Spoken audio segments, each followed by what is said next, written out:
Good morning. Welcome to another edition of Coffee with Tea. I'm your host, the amazing T Street. I'm coming on today. Don't ask me why, but when it rains, first of all, this coffee hit different today. It felt so good going down. Why is it that when it rains, I feel like I need to be sitting in candlelight? I almost did this coffee with tea by candlelight because I love candles, and when it rains, I really love to have a mood. It's a whole vibe for me. But today, I want to come on and talk about a topic that I've been battling with myself. Okay, I generally choose topics because I'm human and I'm dealing with some things too. I'm human. Um, One of the topics that I've been really honest about, I posted about it the other day, is the topic of unforgiveness. Good morning, Wendy. I sometimes struggle in this area. And so because I struggle in this area, I always think that God instructs me through sometimes what he gives me for this word. Good morning, Val. Good morning, Jackie.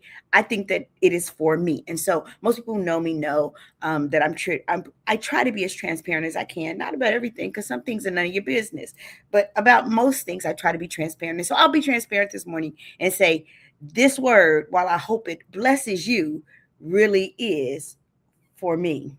And it's ironic that I'm talking about this because I had this all prepared. And then this morning, when I got on morning prayer with Prophetess Barbara Calloway, she was talking about this topic. And I just laughed and said, okay, God, I hear you. I hear you. How many times are you going to put it out there? So today's topic, how to unlock the handcuffs of bitterness. How to unlock the handcuffs of bitterness. Have you ever seen somebody in handcuffs? Or have you ever been in handcuffs? I don't want to assume anything. Person in handcuffs can still move, but they can't move freely. They can walk, but not very far. They can function, but everything is harder because something is restricting their movement. And that's exactly what bitterness can do. Bitterness doesn't always stop your life.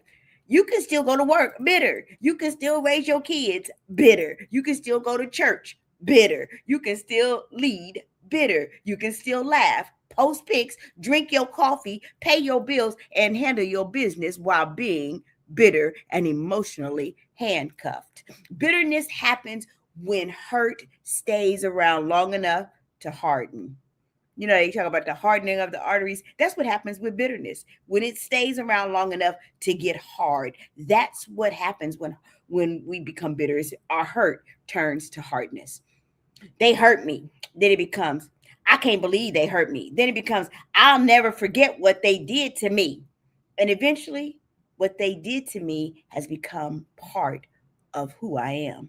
That's when hurt becomes a handcuff. And today, I want to give you three keys. Good morning, Toya. Good morning, Alana. I want to give you three keys to unlock the bitterness that is keeping you from being free and is keeping me from being free. Number one, identify what you're still chained to. You can't unlock handcuffs you refuse to admit that you're wearing. Sometimes we say, man, I'm over it. No, you're not. How do I know? Because every time their name comes up, your blood pressure starts doing jumping jacks. Somebody says, have you heard from blank? Nope. And I don't want to hear from them, okay? That might be a handcuff.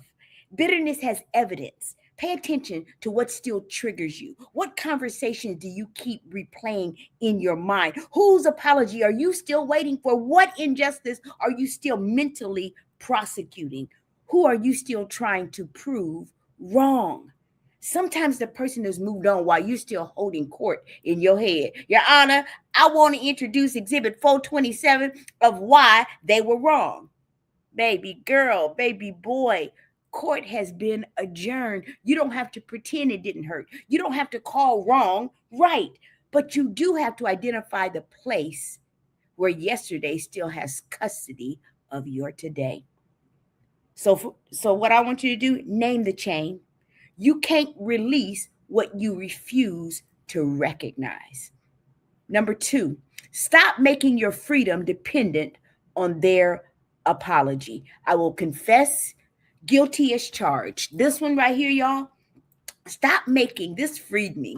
I'm being honest with y'all. Stop making your freedom dependent on their apology. Here's where bitterness gets tricky. We tell ourselves, I'll let it go when they apologize. I'll move on when they admit what they did. I'll forgive them when they finally understand how badly they hurt me. But now we've handed the key to our emotional freedom to the person who hurt us. No, ma'am, no, sir.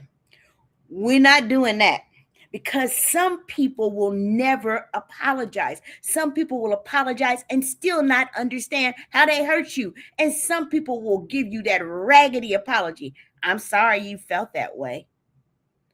Oh, now you've made me mad all over again. Your healing cannot require somebody else's participation. Forgiveness doesn't mean they deserve access to you. It doesn't mean reconciliation is required. It doesn't mean trust magically returns. Forgiveness and access are two very different things. You can forgive somebody and still change their seat in your life. Forgiveness simply says, I refuse to keep paying emotionally for what you did. That's somebody's freedom right there. Take your key back. Your freedom belongs to you. And number 3, use your free hands to build something new. Now that you got the shackles off, use your free hands. See how my hands are moving freely? Use your free hands to build something new. Here's the part we don't talk about. Getting free isn't just about your releasing.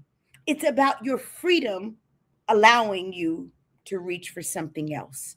Because when your hands are handcuffed to bitterness, you don't have both hands available for your future.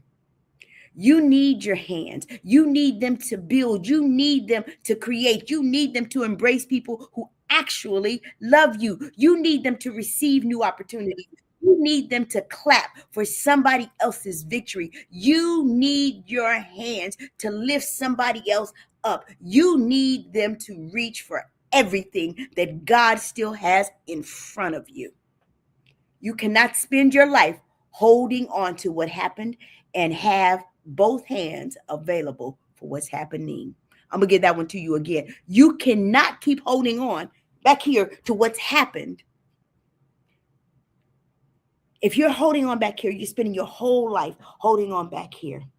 Your hands are not available for what's happening now and what's happening next. If you're holding on to what happened, you're not available to hold on to what's happening and what's happening next. At some point, you have to decide, do I want to keep holding the hurt or do I want my hands back? Because bitterness will make you suspicious of people who never hurt you. It will make new relationships pay for old debts. It will make you reject opportunities because they remind you of disappointment. You know that song, you remind me of a love that I once knew. Yep, that's what happens. And before you know it, something that happened 5 years ago is still making decisions about your today and your tomorrow. Absolutely not. Give your hands a new assignment. Stop using them to grip the past. Use them to build your future. Bitterness is a terrible prison because sometimes, y'all, the door has been unlocked for years. You're just still sitting inside. You don't need them to come back. You don't need them to understand. You don't need them to finally admit to you that they were wrong. You don't even need the ending you thought you deserved.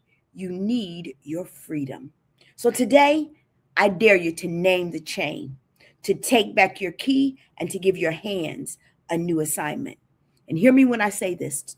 What happened to you may always be a part of your story, but it does not have to remain in control of your story. It might be an antagonist, but we know in a good story, the protagonist always wins. So while the antagonist may be in the story, it's not the lead character. You survived it. You learned from it. You grew through it. Now unlock the cuffs, open your hands, and go build something beautiful with the life that God still has for you. Because the greatest revenge isn't getting even. is getting free. I'm the Amazing T Street. I came by today to free somebody.